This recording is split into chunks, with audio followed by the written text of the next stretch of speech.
You have to line for hours and hours in the heat of the desert. We had only one tap water.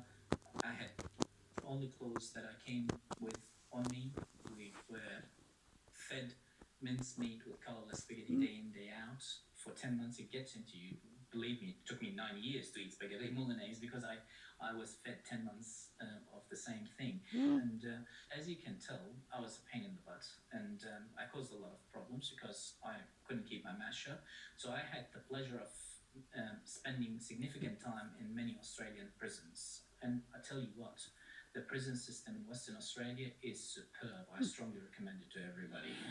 And it Compared was to the detention. like comparing the prison system to the detention center was like heaven and hell. What did you get in prison that you weren't getting at the detention In prison, center? I was given proper meals. I was, I had access to the media. I had access to TV. I could read. I could write. I had access to a library, and I could do a lot of things. I had clean sheets. I was in a proper cell. That there was air conditioned almost, And what's more important than all of that, I was treated like a human being. I was called by my name for the first time, not a number.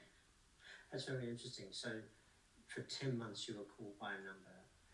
And is that very emotionally destabilizing? I mean, it does dehumanize you, and it does strip you from your human identity, and it's very demeaning. Do you think that was its intention? It's unnecessary because I understand the policy of a government trying to deter people from coming to this country, but you can't use innocent people who have suffered a lot, and use them as a deterrent from others to come to this country. This is the wrong approach, and there are many better ways that we can strengthen our borders and process people seeking asylum in a much more humane way, much more cost-effective way, and much more long-lasting way. I mean, Tony Abbott kept talking about stopping the votes. This is the biggest load of bullshit that I've heard. At the moment, we are spending more than $400,000 per head to detain a person on Nauru and Manus Island. With this amount of money, you can bring every single boat person to Sydney, fly them in first-class ticket, fly them to Harvard University, bring them back as a professor on a skilled migrant visa, and you still be saving money. We should do that. That sounds good. On the other hand, to process a person seeking asylum in the community, it costs us less than $40,000 a year. So forget about the humanitarian side of things. Look at the economics. I mean, it's not cost effective. When you're on the boat and when you're in the detention centre, you had one item that you kept hold of, which you brought with you, which is your anatomy book. That is exactly.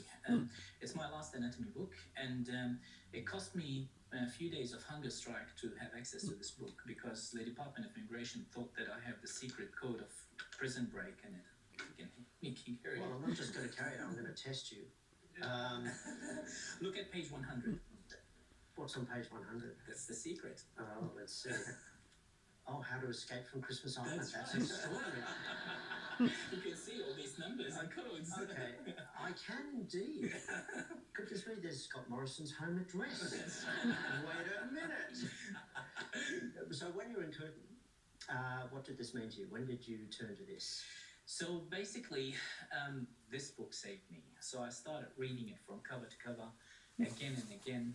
And when I managed to get out of detention center, I scored very high in my anatomy exam.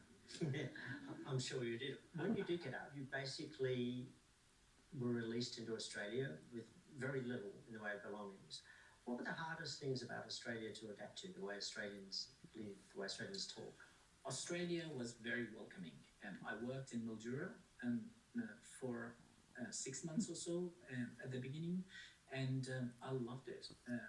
I also see that you've adapted to Australia very quickly. You've got the words bullshit and pissed off, which is essentially your passport to all levels of Australian society. So well done. Thank you. In my welcome dinner, I had two of my peer came to me, and to my face they said it, that isn't it a shame that the standards of the orthopedic training scheme dropped that low to allow a refugee to be one of us. And that was the turning point in my life. And I said, well, thank you for waking me up. And I decided that I'll show you what this refugee can do.